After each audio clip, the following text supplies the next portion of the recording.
Want to speak real Turkish from your first lesson? Sign up for your free lifetime account at turkishclass101.com. Hi everybody, I'm Celine from turkishclass101.com. Today we're going to talk about 10 compliments you always want to hear. Okay, let's start with çok yakışıklısın. You are very handsome. Çok yakışıklısın. Çok yakışıklısın. It means you are very handsome. So this one is used for men, actually, not for girls. We don't say yakışıklısın for girls. We use another one, but we'll come to that later. Çok akıllısın. You're very smart. Çok akıllısın. Çok akıllısın. It means you're very smart. So I think you understand that çok means very. So you can use it with everything basically. Çok akıllısın, you are very smart. Çok yakışıklısın, you are very handsome. So çok with something, it means very. Sen müthiş bir arkadaşsın. You're an awesome friend. Sen müthiş bir arkadaşsın. Sen müthiş bir arkadaşsın. It means you're an awesome friend. Of course, everyone wants to hear, right? I mean, from your best friends, from the people around you. It's nice to be a good friend, I think. Etkileyici bir özgeçmişiniz var. Your resume is impressive. Etkileyici bir özgeçmişiniz var. Etkileyici bir özgeçmişiniz var. Your resume is impressive. I would love to hear personally, like when somebody in the interview or from someone from a company that you apply, like tells you that, oh, you have a really nice resume, your resume is impressive, then you will be relieved, right? So I think that's a really nice compliment. İyi iş çıkardın. Great job. İyi iş çıkardın. İyi iş çıkardın. Great job. I think usually like teachers, they use for their students like great job. İyi iş çıkardın. Like this. So you become happy, right? Oh, I did a good job. Maybe I'll get a good grade. Like that. Bu ceket sana yakışıyor. That jacket looks nice on you. Bu ceket sana yakışıyor. Bu ceket sana yakışıyor. That jacket looks good on you. So I said bu ceket sana yakışıyor, right? So you can just drop jacket. You can put something else like pullover, sweater. So like kazak, etek. Etek means skirt. And then you can use the same sentence. It's same. You can just change the thing that you're complimenting. İyi bir tarzın var. You have good taste. İyi bir tarzın var. İyi bir tarzın var. You have a good taste. Usually when I first hear it, iyi bir tarzın var, I think about like the fashion. Like, oh, you have a really good style like this. Or not just fashion, of course. Like the job you're doing. Like you're maybe you're writing poems, maybe, or maybe you're creating something. I mean, you're a painter. Then they can compliment on you like this too. Like, iyi bir tarzın var. You have a good taste. You have a good style. Gülümsemen çok güzel. Your smile is very beautiful. Gülümsemen çok güzel. Gülümsemen çok güzel. Your smile is very beautiful. So çok güzel, it's a very common Turkish phrase actually. Not just for a smile, we can use for everything, like hair, face. Your face is very beautiful. Yüzün çok güzel. Gülümsemen çok güzel. We can use for everything. Harika görünüyorsun. You look gorgeous.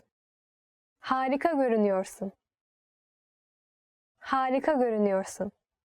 You look gorgeous. So, usually women, they cannot decide what to wear, right? And they are kind of worried. Oh, do I look good? Do I look okay? and they ask their friends or their husbands or whatever, the family, we say, nasıl olmuşum? It means like, how do I look? Is it okay? Like, nasıl olmuşum? And that time, usually you hear this compliment. Harika görünüyorsun. You look gorgeous. Çok güzelsin. You're very beautiful. Çok güzelsin. Çok güzelsin. You are very beautiful. So this time, this is for the girls, women. You are very handsome. Çok yakışıklısın for men. Çok güzelsin for women. But as I told you, çok güzel, that phrase, it's very, very common in Turkey for face, smile, everything. And for girls, we use it. And that's it for today. I hope you enjoyed today's topic. Can you tell me what kind of compliments we would like to hear? Well, personally, me, I would like to hear, oh, you got thin. So it goes like, oh, zayıflamışsın, which means you got thin. This is my favorite compliment. And you can tell me yours in the comments below. So please don't forget to subscribe our channel. And please visit our website, turkishclass101.com. See you guys in the next video. Bye-bye. For some, learning a new language seems to come naturally. For others, the entire process feels more like a tooth and nail struggle. However, if you've had a negative experience learning a new language at one point in time, don't let that discourage you from trying again. The truth is that learning any language is never easy, but it's definitely possible. Sometimes the difference between success and failure has less to do with your abilities or talents and a lot more to do with the way you look at things. In this video, we're going to look at how to avoid 5 serious mistakes made by new language learners. Number 1, listen before you speak. Being slow to speak and quick to listen is good life advice, whether or not you're learning a foreign language. Effective listening is essential to communication. As a beginner, there is a tendency to concentrate so much on what you're going to say and how you're going to say it that you can completely miss the meaning or heart of what the other person is trying to communicate. Not only will this impair your ability to listen in your target language, it will also stall what little conversation you had going. Remember that conversations are a two-way street. If you're speaking more than listening, then you actually have more of a monologue on your hands than a dialogue. The inputs of language learning, listening and reading, are just as important as the outputs, speaking and writing. For a beginner, inputs are even more crucial, as they are the main way you acquire new vocabulary. We even go so far to say that for new students, the best method for learning involves more listening than it does speaking, though that may change with higher proficiency levels. Number 2, don't be embarrassed when you do speak. People's next mistake usually comes from the other side of the spectrum, where new learners are too scared or embarrassed to contribute to a conversation. The fear of making mistakes and embarrassing yourself can paralyze your language learning. It's vital to remember that everyone makes mistakes. Even native speakers had to find their way through the language when they were children. Making mistakes while learning a new language is inevitable, but it's also a good thing. The faster you make mistakes, the quicker you can correct them and move on with your learning. So instead of being afraid to make mistakes, try looking at them as steps towards progress. In reality, that's what they really are. Number 3, don't fixate on minor issues. If taken in all at once, a new language can feel overwhelming to learn. It's so easy to get discouraged by all your little mistakes and conversational mishaps, and you lose sight of the progress you're making. In addition to mistakes, you'll also come across plateaus, where you study and practice consistently but don't see any results for a significant amount of time. But whether you face errors or plateaus, remember that these things are minor obstacles on the road to fluency. The most important thing is not to give up. Stick with it. If you stay persistent, your mistakes will be corrected and your abilities will improve. But if you slow down or throw in the towel completely, then you'll either subvert your progress or nix it altogether. So remember that as long as you're still studying and learning the language, you can't lose. It might feel like you're losing the battle for language learning for a little while, but hang in there. A practical way to help you stay motivated is to make small weekly goals. Research shows that goal setting has a significant impact on learning. Try picking one aspect of grammar or a collection of new words or phrases to study for the next 7 days. At the end of the week, check your progress and measure your success. Setting little benchmarks like this will give you a rightful sense of accomplishment. Number 4, remember that immersion isn't magical. A lot of people think that by moving to a foreign country, they will learn the language by osmosis. But whether you learn abroad or at home, you still need to study and practice the language. Living in a new country gives you way more opportunities to do this than staying at home. But if you don't consciously take advantage of these opportunities while living abroad, it won't benefit your language learning. If you're an expat living in a foreign country, there's a natural inclination to hang out around other expats. Learning a language and living in a foreign culture is hard and uncomfortable.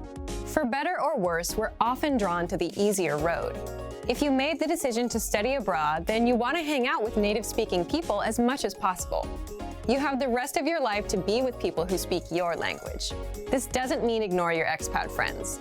Just be sure that you're giving proper attention to your language learning. Languages are better lived than they are learned. Number 5, be open-minded. Languages are better lived than they are learned.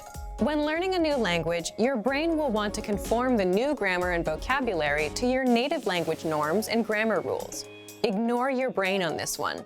At first, you might feel completely wrong saying a sentence that is in fact correct.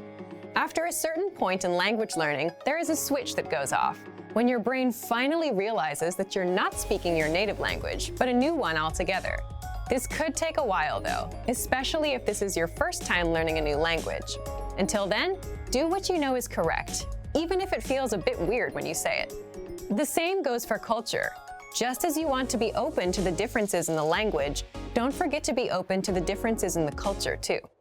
Hopefully this video helped you shift your thinking and approach language learning in a way that will help you become fluent faster. And that you'll learn to enjoy the journey towards fluency and savor the language for its own sake. That's probably the biggest language learning secret there is. And for even more ways to get started learning a new language, check out our complete language learning program. Sign up for your free lifetime account by clicking on the link in the description. Get tons of resources to have you speaking in your target language. And if you enjoyed these tips, hit the like button, share the video with anyone who's trying to learn a new language, and subscribe to our channel. We release new videos every week. I'll see you next time. Bye! So, you decided to learn a new language. At first, the idea seemed exciting. You bought a phrasebook, dictionary, and a subscription to an online class, ready to dive headfirst into the language. For the first day or two, all was well. You gained ground quickly, learning a few basic phrases and words.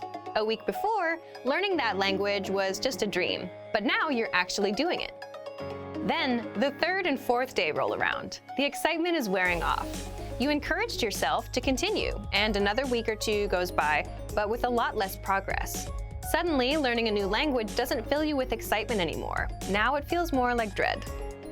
Sometimes it feels like you're drowning in grammatical cases, verb conjugations, and wonky pronunciation. It all seems too much to handle, so you start to think about giving up. But we encourage you not to give up.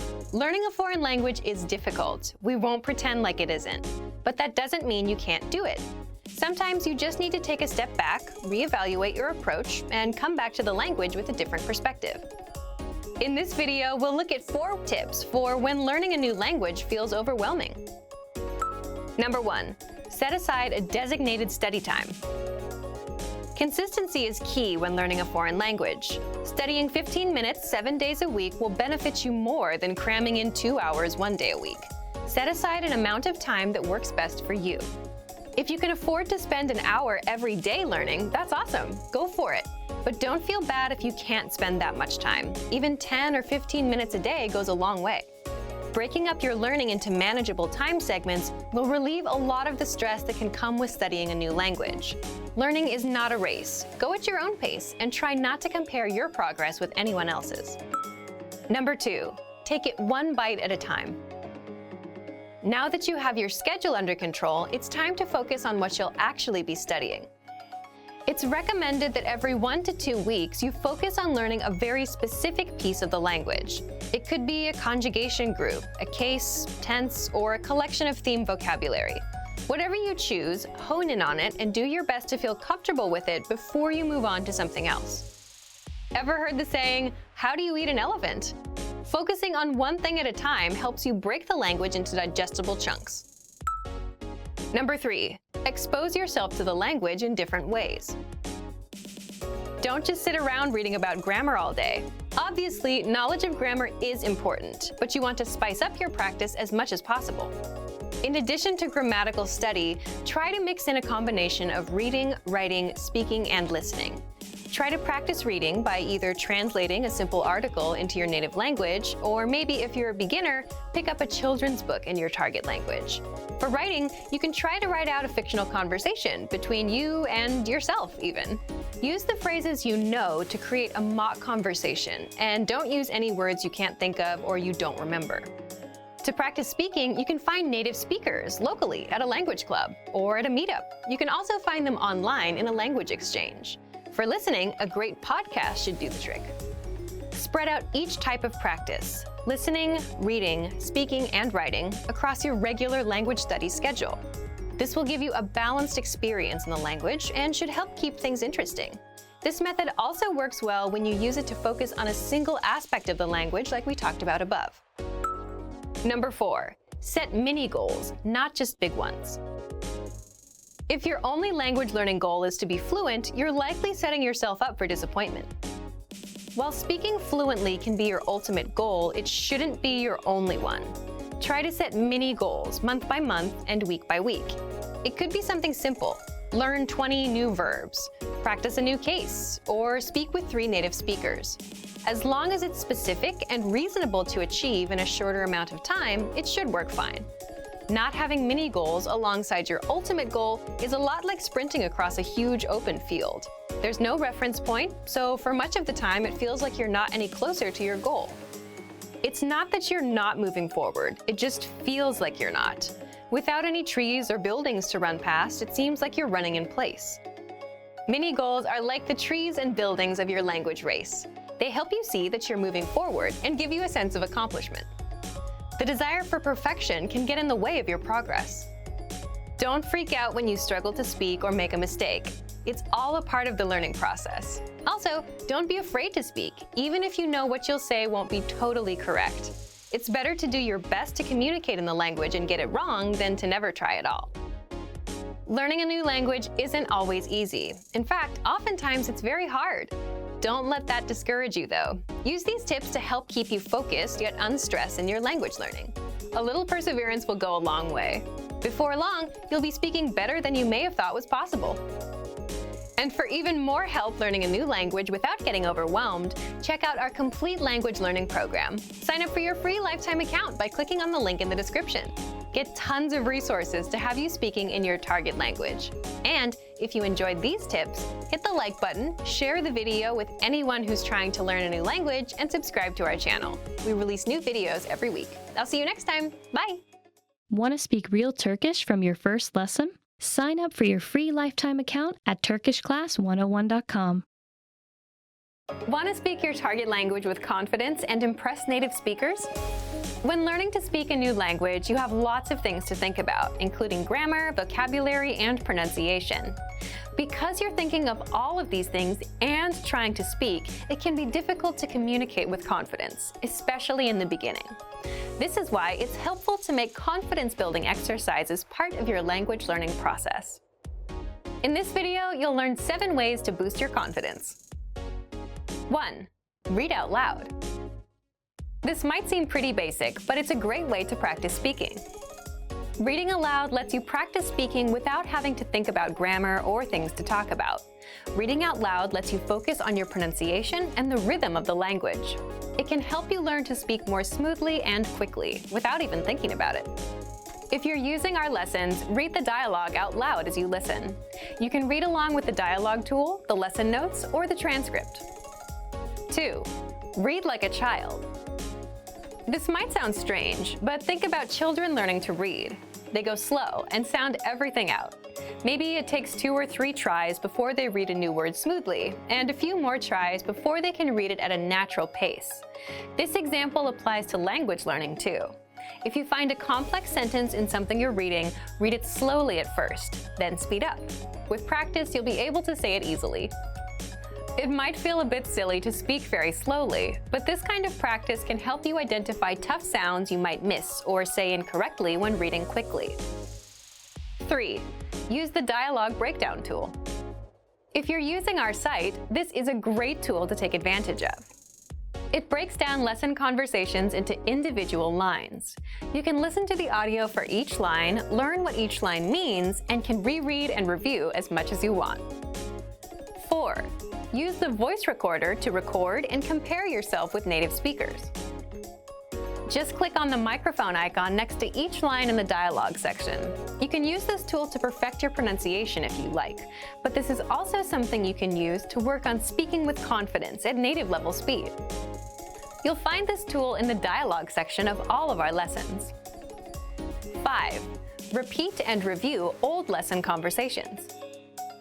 Reviewing what you've studied in the past is the best way to make sure you maintain what you've learned. Go back to older lessons, download the lesson dialogue tracks, and re-listen to the conversations again and again. Or you can reread the dialogue lines from previous lessons until you've mastered them all. 6. Shadow conversations. Repeat what you hear out loud. This tactic is important, but it can be tricky when you're doing a brand new lesson. If you're reviewing dialogues from lessons you've done though, it's super easy to do. Just listen to the dialogue and repeat what you hear. Shadowing means mimicking the speaker as soon as they speak, following their intonation and rhythms as closely as possible. 7. Send recordings to your Premium Plus teacher. If you want to speak with confidence, there's no better confidence boost than feedback from a native speaker, and you get just that with a Premium Plus teacher. You can record yourself reciting a lesson dialogue or any dialogue of your own, and your teacher will give you specific tips on how to improve. From the tips your teacher gives you, choose at least one and practice, practice, practice. Being able to react quickly and with confidence in a conversation is typically not something you can do on your first try, but if you continue practicing, you'll gradually find yourself speaking with ease. And for even more ways to build your speaking confidence, check out our complete language learning program. Sign up for your free lifetime account by clicking on the link in the description. Get tons of resources to have you speaking in your target language. And if you enjoyed these tips, hit the like button, share the video with anyone who's trying to learn a new language, and subscribe to our channel. We release new videos every week. I'll see you next time. Bye! Herkese merhaba. Hi everyone, I'm Celine from turkishclass101.com. Today, I'm going to teach you 10 hardest words to pronounce. The first one is şoför, driver. O, ünlü bir iş adamının özel şoförü. He is the personal driver of a famous businessman. So, many Turkish people say şoför, actually, but it's not correct. So we say but it's actually o, So it's going to be şoför, not şoför. So please be careful about that when you're learning Turkish. Meşgul, busy. Meşgulüm. Sonra konuşalım. I'm busy. Let's talk later. So we say meşgul usually, and it's also not correct. We say ü, but it's actually u. So meşgul, not meşgul. So please be careful about that too. And meşgul is, I think, originally from Arabic language, if I'm not wrong. It's also not Turkish word. Japonya, Japan. Japonya'da yaşıyorum. I live in Japan. So I think it is hard to pronounce because many foreigner people, they tend to say Japan like Japonya. Especially, I heard Japanese people speaking Turkish, and they say Japonya, but it's actually Japonya. So the letter J we read as J. That is why it is going to be Japonya, not Japonya. Eczane, pharmacy. Eczane çoktan kapanmış. The pharmacy is already closed. So now I will tell you what mistakes we make in Turkish when we say eczane. For example, we say eczahane, yazane, eczane, all wrong. The correct one is eczane. I know it's a bit hard to say, but do your best. Şemsiye, umbrella. Şemsiyemi unuttum.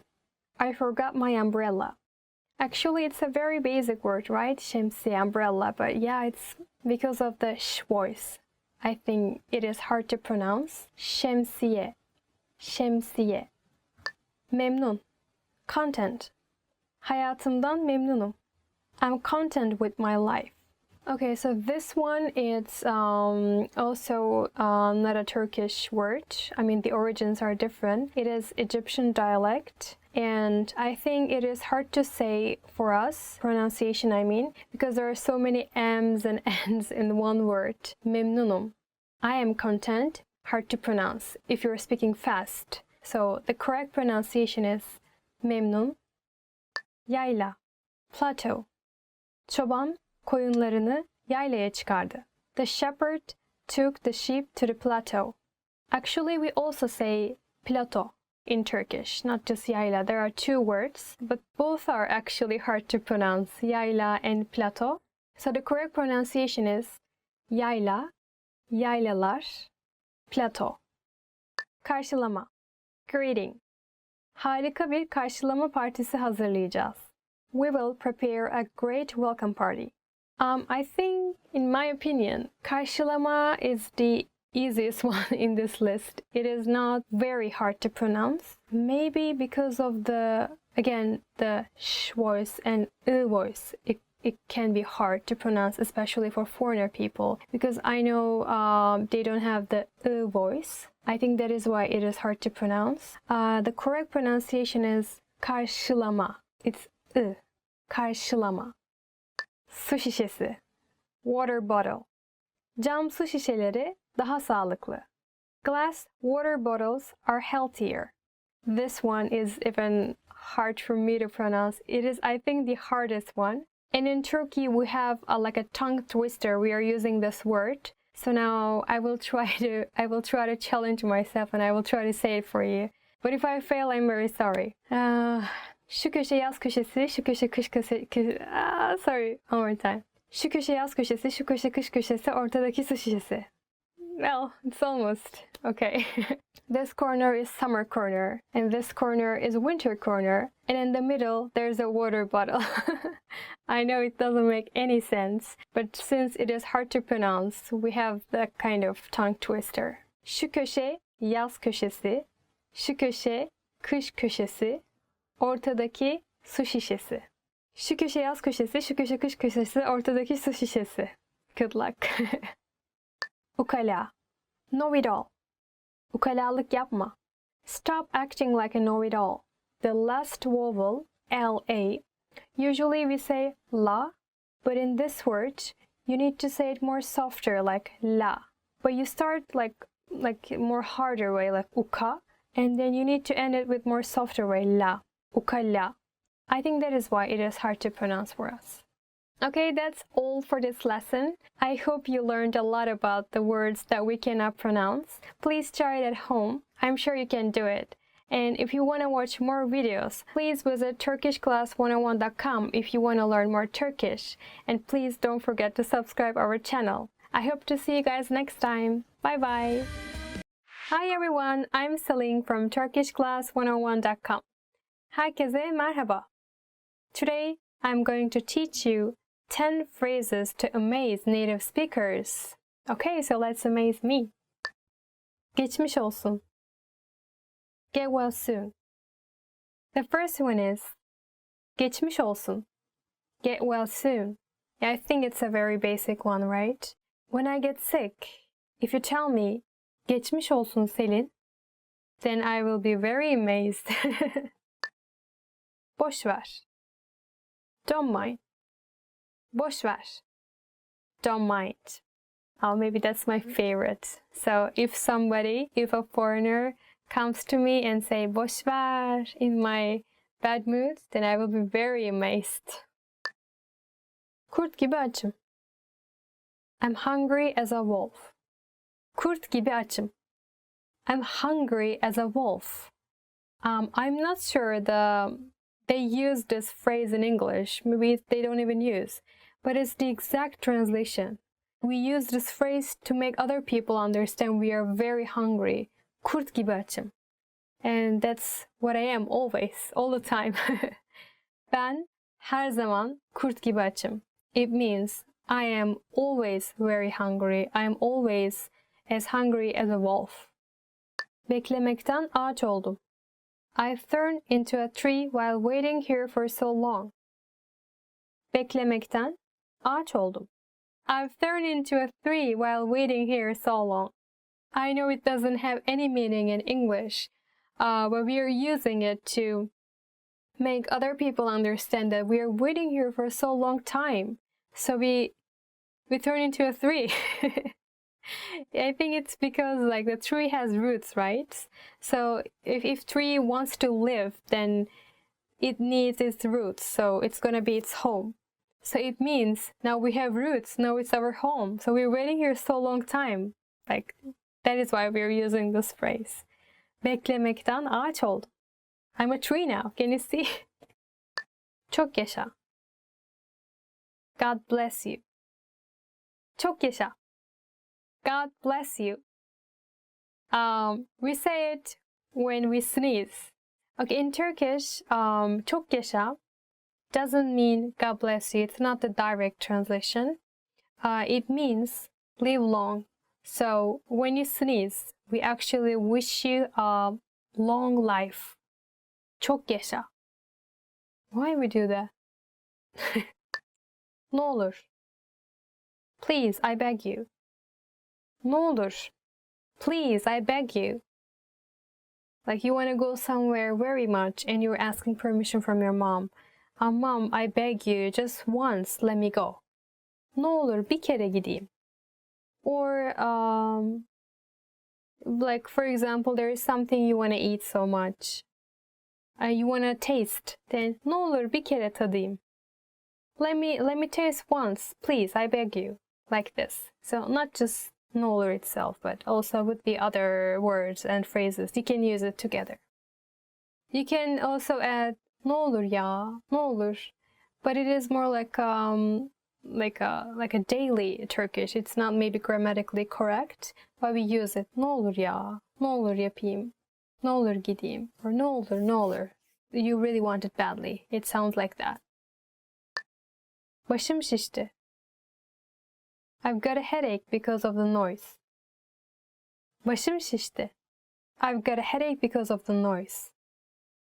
That's maybe, it looks like a phrase that the parents use for their children. Başım şişti.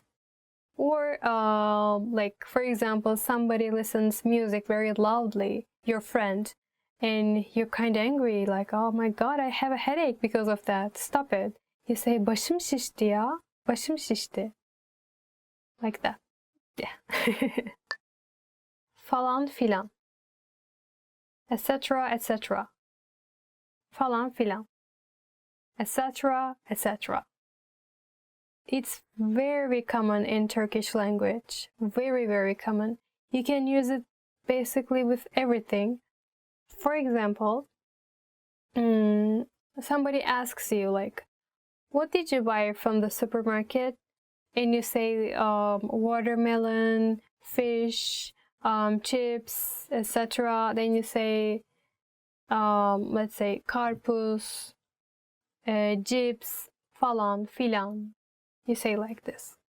You're talking about a situation. You're telling your friend like some story or something happened. Like, oh, okay, he went there and then he bought this and then this happened, etc., etc.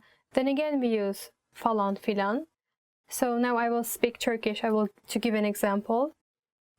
İşe gitmiş, patronuyla konuşmuş, hasta olmuş, eve gelmiş, falan filan. It means like he went job, he talked with the boss, and then he got sick, he went back home, etc., etc. So you can use like this too. Yok artık. No way, really? Yok artık. No way, really? It shows that you're very surprised with the situation. You cannot believe it. Like, yok artık. Or, like, you're very shocked with the amount of something.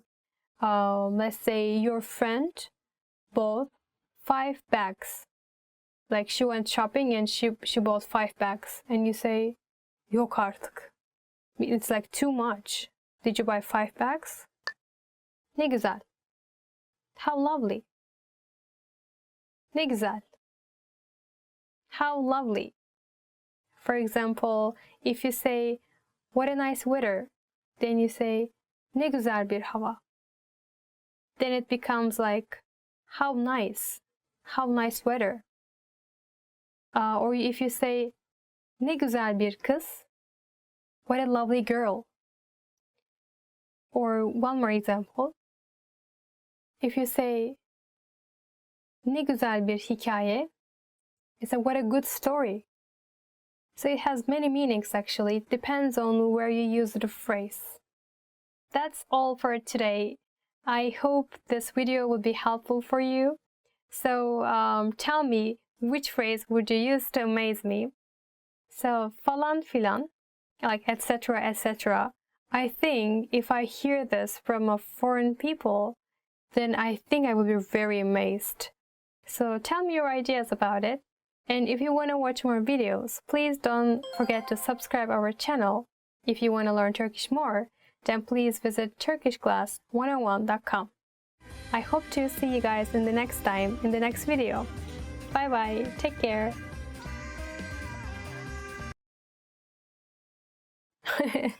I've turned into a 3 here, man, come on. Say, wow, somebody will tell me like how lovely. Hello everyone, I'm Celine from turkishclass101.com. Today we're gonna talk about 10 ways to remember words. Tekrar etme. To repeat. Tekrar etme. Tekrar etme. To repeat. Benden sonra tekrar edin. Repeat after me. So I think repeating helps a lot. Because not just the words, actually, you can repeat the sentences again and again, so you will remember it easily. And because the situations are actually pretty similar, like you talk with someone, they ask you where are you from, like this, and the situation always repeats itself. I mean, the same situation with different people. So if you just repeat the sentences all the time, you memorize it and you can use it more fluently next time. Alt yazılı dizi izlemek. Watching TV series with subtitles. Alt yazılı dizi izlemek. Alt yazılı dizi izlemek. Watching TV series with subtitles. Çok fazla alt yazılı dizi izlediğim için kelime dağarcığım belirgin şekilde gelişti. My vocabulary has developed significantly because I was watching a lot of TV series with subtitles. Actually, that's what I'm doing to learn a foreign language, and it helps me a lot. I'm watching a lot of TV series. Maybe it's not something good, but it helps me to learn a language. Actually, there are so many Turkish TV dramas now, also worldwide famous. I'm sure you can find it easily on the internet. Muhteşem Yüzyıl, which is Magnificent Century. It's about the Ottoman Empire. It's pretty famous as far as I heard. Like in Russia, in Middle East, so maybe you can check that out. But the language could be a bit hard for you actually because it's like the old times. But just do your best. It's also a very fun TV series, so. Yazarak çalışmak. Practice by writing. Yazarak çalışmak. Practice by writing. Kelimelerin doğru yazılışlarını öğrenmek için yazarak çalışmak şart. Practice by writing is a must in order to learn the right spelling of words. Practicing by writing, it might be a bit time-consuming, I agree with that. But when you write something so many times, then you can remember it easily. For example, languages like Japanese, Russian, they have different alphabets. They have like kanji, for example. And it's really hard to learn if you cannot write. So same goes for Turkish. When you write a word many times, it's going to be easy for you to remember. It's going to come out your mind easily. That's why I think it's a good way to learn a language. Yüksek sesle okumak. Reading out loud. Yüksek sesle okumak. Reading out loud. Akıcı konuşabilmek için her gün yüksek sesle okuma alıştırması yapıyorum. To be able to speak fluently, I practice reading out loud every day. So reading out loud, it just doesn't help you learn a language, but also it helps you with your diction, helps you to sound more like a native speaker. It is also a very, very helpful way to learn a foreign language, especially speaking part. Hikaye uydurmak. Making up stories. Hikaye uydurmak. Making up stories. Kelimelerin anlamları ile ilgili hikaye uydurmak, hatırlamaya yardımcı olur. Making up stories about the meanings of the words helps you remembering what the words mean. Sometimes, for example, when I make a presentation in another language, I'm writing my own speech, so I'm remembering all the time, and it helps me memorize a language too at the same time. So yeah, I think it's really nice to make up your own stories. It's going to be easy to remember. Dinleyerek ezberlemek. Memorize by listening. Dinleyerek ezberlemek. Memorize by listening. Benim işitsel hafızam daha kuvvetli olduğundan kelimeleri dinleyerek ezberlemek benim için daha kolay. Since I have a strong auditory memory, it is easier for me to memorize words by listening. Do you remember the other one we talked, like watching TV series with subtitles? So when you watch the subtitles, of course you also listen the drama, right?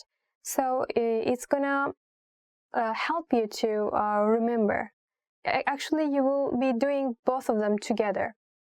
You will listen, you will read the subtitles, and you will learn the language. Kelimeler arasında bağlantı kurmak. Creating associations between words. Kelimeler arasında bağlantı kurmak. Creating associations between words. Bu kelimeleri hiç unutmuyorum çünkü kelimeler arasında bağlantı kurarak ezberledim. I never forget these words because I have memorized them by creating associations between words. So you can create associations based on your daily life, for example, or something you have experienced. So this happened, the girl name was this, it relates to this, like this kind of relationship. Try to find examples from your own life. Basit metinler okumak. Reading simple texts. Basit metinler okumak. Seviyeme uygun, basit metinler okumak, yabancı dil öğrenmeme yardımcı oluyor. Reading simple texts that are suitable for my level helps me learn foreign languages. So I tried that before actually. I downloaded an application. It was like the more like easy way to read a newspaper actually. Normally the words are a bit more hard to understand, but they made it easier for like beginner level like people, and it really helped me actually. So maybe you can also download these kind of applications that can help you to learn Turkish. So first you will read like more easy versions, and then you can just read like a normal newspaper later. Türkçe sözlü şarkı dinlemek. Listening to songs with Turkish lyrics. Türkçe sözlü şarkı dinlemek. Listening to songs with Turkish lyrics. Bazı öğrenciler Türkçe sözlü şarkılar dinleyerek yeni kelimeler öğreniyorlar. Some students learn new words by listening to songs with Turkish lyrics. I like Turkish rock music actually, so I'm going to give you some examples. You can listen to their songs, but I know some songs are very hard to understand, so please don't feel bad about that. The first group is MFÖ. They're pretty old actually, but they're one of the like legends in Turkey, and they have very, very nice songs and very easy to understand if you ask me. Also, there's one more band. They say like they're a Turkish Linkin Park. It is manga. Yeah, just like Japanese word, manga. And some songs are very hard to understand, I know, because they rap sometimes, so it's really fast. but some of their songs are very nice and very easy to understand. Maybe you can check them out. Uykuya yatmadan önce tekrar etmek. Repeat before sleeping. Uykuya yatmadan önce tekrar etmek. Repeat before sleeping. Uykuya yatmadan önce tekrar etmek, yeni bilgilerin uzun süreli hafızaya geçmesini sağlıyor. Repeating before going to sleep makes the new information become long-term memories. And actually not just for a foreign language, I also did this when I studied, like when I was studying to any of my lessons. I just read it once and then I sleep. Then it really helps me to remember next day. So I did it for all my exams. And I think it works. It's a really nice way to learn a foreign language. I think you should try it too. Okay, that's it for today. I know today we learned a bit long sentences and maybe it's going to be hard for you to remember for the first time. But if you watch this video many times, then I'm sure it's going to be much more easier for you to remember. So please subscribe our channel if you want to watch more videos like that. And please visit our website, turkishclass101.com. I hope to see you guys in the next video. Bye bye! Want to speed up your language learning? Take your very first lesson with us. You'll start speaking in minutes and master real conversations. Sign up for your free lifetime account. Just click the link in the description.